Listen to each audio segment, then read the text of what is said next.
Hey guys, welcome to the Mr. Maple Show. We're here today at Sarah P. Duke Gardens in Durham, North Carolina to check out some Japanese maples. Hey, I'm Tim. Thanks for watching. Like, subscribe, and share. They got some cool trees here at Sarah P. Duke Gardens. Let's go check them out. Hey, we're actually here with the Maple Society. The North American Maple Society is having their annual meeting. It's actually the international meeting that only occurs every 3 years. It's actually happening here in North Carolina this weekend when we're filming. So we broke away from the group for just a little bit to talk about some different plants. We hope you enjoy this brief look at Sarah P. Duke Gardens. It's a really fun garden here in North Carolina.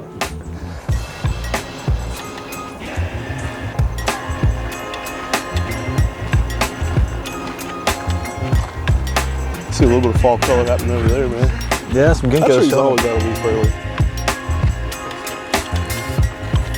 I hadn't been here in like 10 years. It's probably been five. Right before COVID. Yeah. It's a cool garden, man. There's some nice plants in here. Hey, here's a shishigashira. Not quite any fall color yet, but a nice specimen of lion's head, Acer palmatum shishigashira. Love this plant, classic tree. Not used enough in the landscape, but it's cool to see it just out here in this really nice sprawling garden.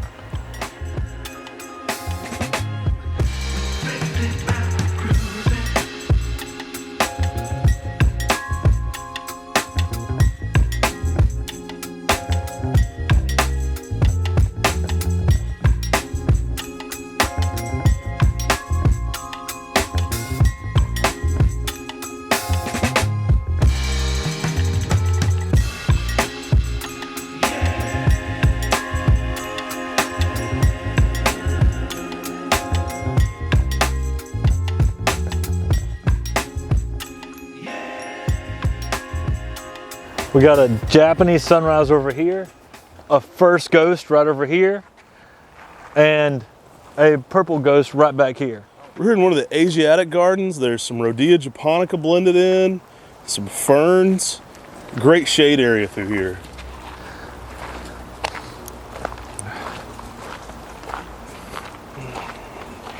We're a little early for fall color, but wow, you gotta love purple ghosts, right? There's some nice specimen maples in here. I really love that they're using a lot of cultivars in this garden. I'm always a fan of cultivars. You don't see that a lot in a lot of Asiatic gardens. A lot of times you'll see species and seeds. Love they're throwing some flash in here. I'm all about the flash with the Japanese maples. I know, flashing with the Japanese garden is what makes the Japanese garden, right. Takes it over the top. I see a cereal over here and a couple other things. Let's check out what cultivars they have over here.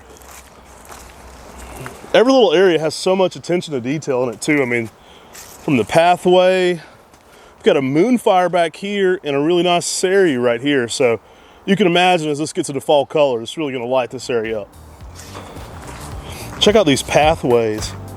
Some really cool artwork as you get through this garden as well.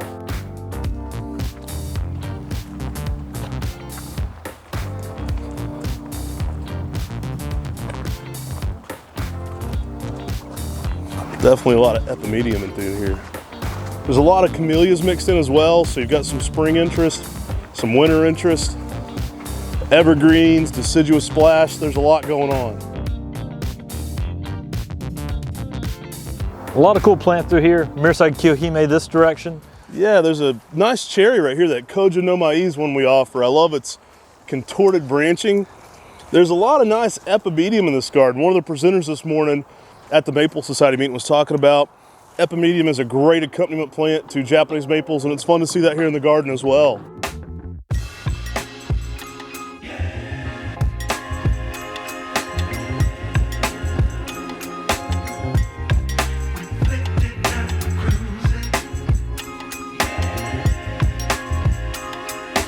Wow, these are nice.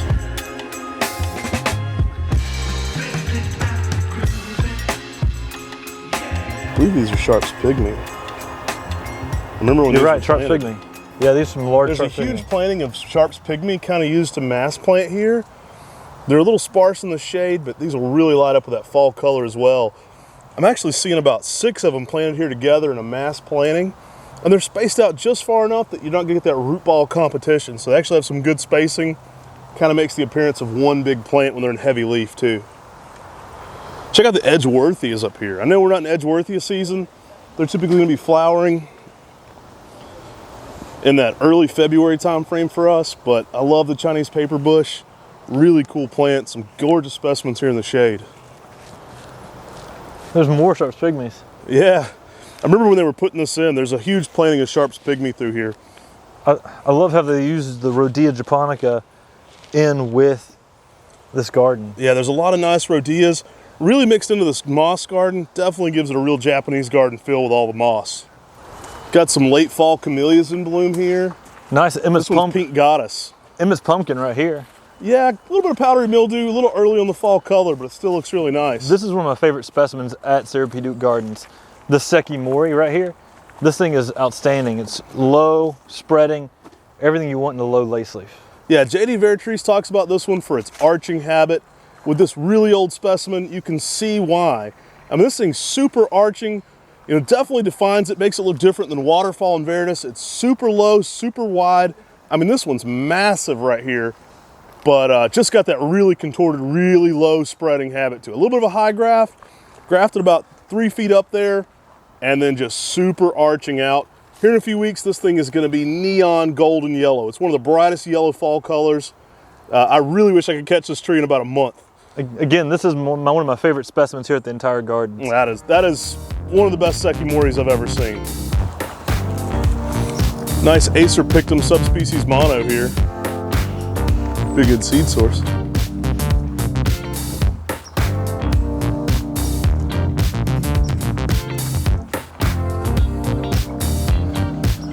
Guys, we are coming up on a big Meiku Jaku, also known as Echinifolium. Looking quite awesome in its fall color right now.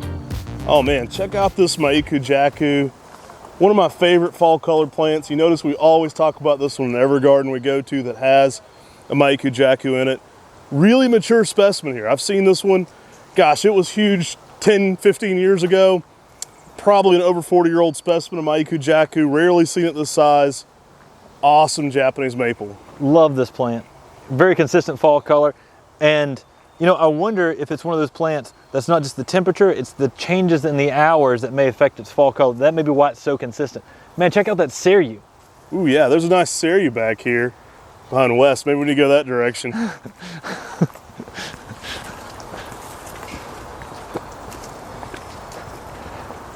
Dang, this one's kind of just planted in here along this bank. And wow, it's kind of let fill out that area. Not in fall color yet, but you gotta love Seryu for its size. It provides a lot of shade in the garden. I love it. I love this uniform shape. Yeah, this one typically grows over a foot of growth a year. I'm guessing that uniform shape has probably had a tree fall on it at some point. This area is pretty cleared out here. Looks like part of that tree's had to be removed, but still a gorgeous specimen. It gives it more of that windswept look. Yeah, I mean, it's almost prettier than now since they've had to take that branch out. Really nice red lace leaf up here as well.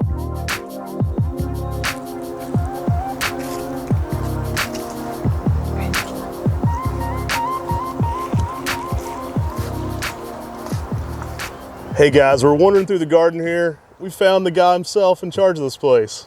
We're standing here with Paul Jones, curator of the Asiatic Arboretum here at Duke Gardens, at Sarah P. Duke Gardens.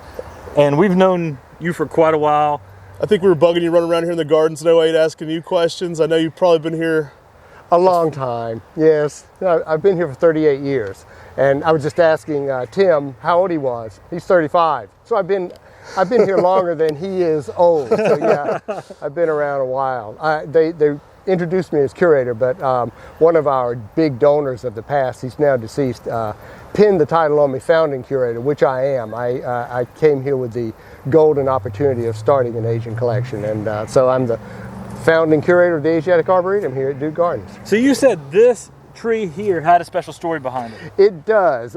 It came to us in an odd sort of way. So some of the Asian students especially, I guess, in campus housing, love to grow a plant out on their patio.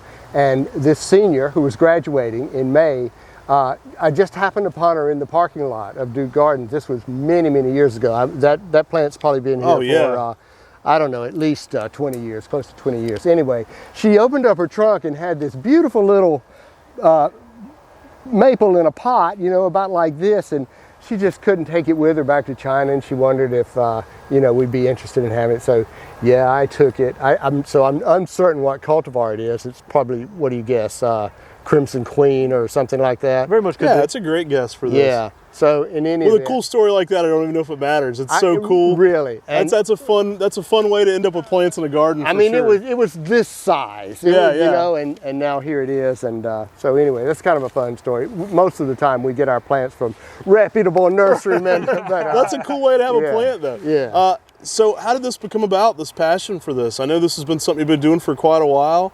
Well, I grew up in agriculture, and I guess that was just in my blood. I actually went to school to be a psychologist, but boy, you don't have to study Freud very long to just... That's why you understand plant people. I guess. Yeah, so anyway, I don't know. I just worked into this position. I had no knowledge of Asian plants per se. I had worked in Chapel Hill for a few years at a small garden there, and enjoyed it. I learned a lot about dwarf conifers there, and because I had a botany background, the director of Duke Gardens at that time, a guy named William Lewis Culberson, who this garden is named for. So this is officially the William Lewis Culberson Asiatic Arboretum. That's a mouthful, I know, but anyway, he wanted someone on staff that was had a more scientific background. Prior to that, Duke Gardens had largely been an aesthetic undertaking. The Bloomquist Garden, which predates the Arboretum by a few years, was a little bit of a departure from that. But anyway, he was looking at making a thematic section that was very educational, and so I really lucked into it. Talk about right time at the right place, you know. And I've learned what I know sort of in the field here. I love at Syrupy Duke Gardens what they've done here with making it very aesthetic, but then using amazing plants and actually keeping labels on the plants. A lot of the plants out here have labels on them.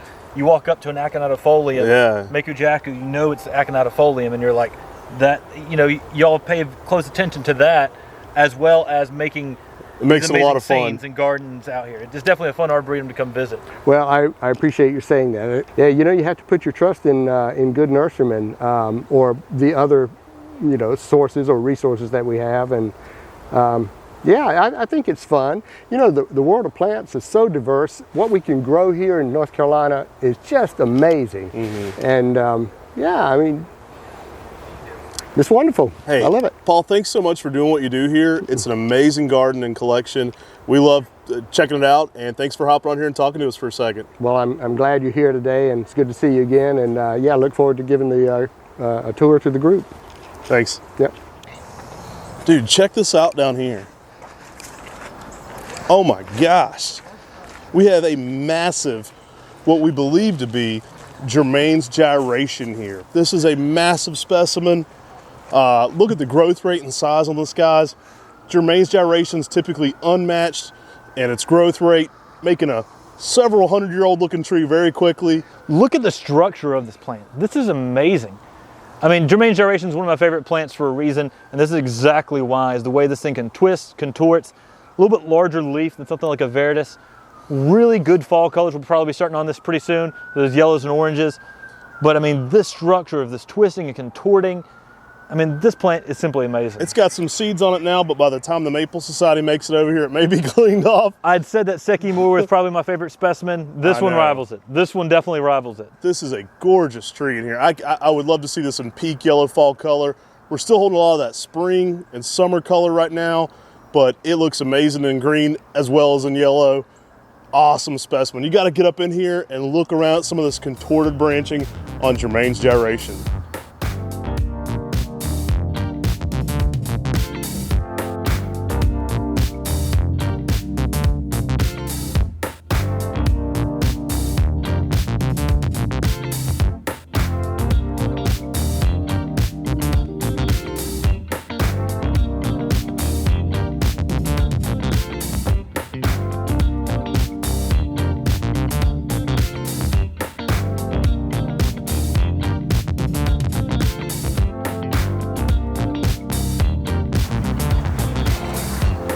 Look at this over here, man. I see some Sangu cactus coloring up a little bit. Awesome. You ever been in a bamboo forest like this?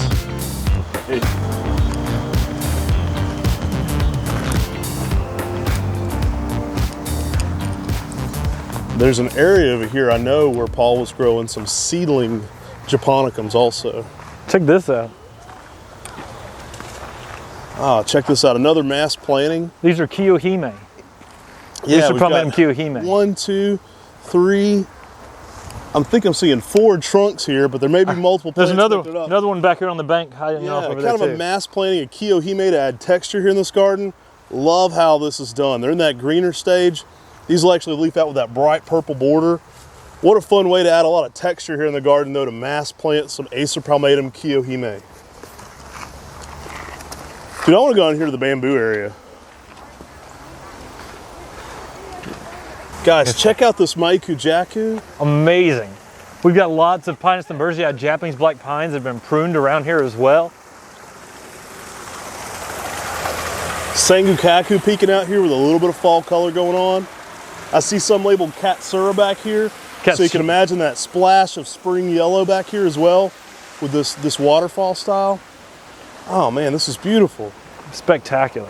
Guys, I'm here in this garden with an Acer japonicum oisami, flanked by a winter flame. Both are starting to get into a little early fall color. Gorgeous garden here. This garden is so manicured and so well maintained. There's some even cooler plants as you go up through here. And up through here, we've got another large Maikujaku. That dancing peacock Japanese maple just beginning to show some really good fall color. This hillside is just filled with amazing plants all around. Love this place, love this garden, how they garden with such spectacular cultivars of Japanese maples and other ornamental plants. Sangukaku, I'm seeing, a plethora of color over here. I see some amazing pseudolyrics going on with fall color. That's a deciduous conifer that is amazing for fall color. Yeah, check out those oranges it puts Love back the golden into that larches. Maikujaku. Golden a few more coral barks over here putting some yellow in the garden as well. There's so much going on through here.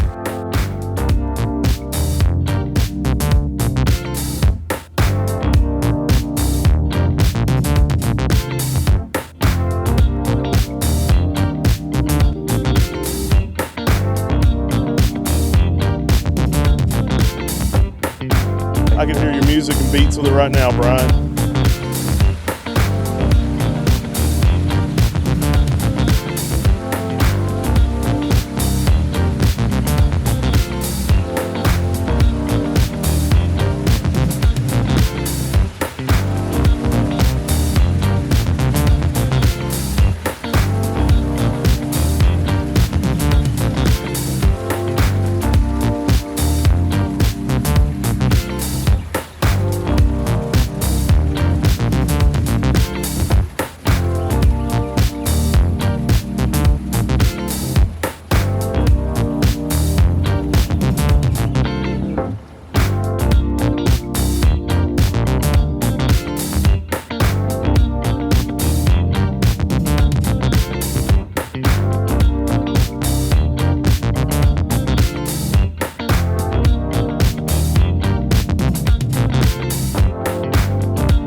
Always a crowd pleaser. We got Acer palmatum, Makawi Atsubusa in here. In a few weeks, this thing's gonna be neon orange and red, lighting up this whole garden. It's just as spectacular when it's wearing green. Love this plant. So many color contrast. A lot of interesting Satsuki azaleas put through here to add spring color.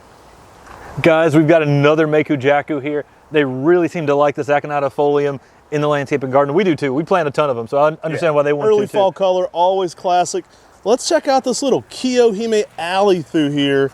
There's another mass planting of Acer palmatum Kiyohime. I mean, wow. Check out this whole spot. We're creating a whole aesthetic out of one cultivar here.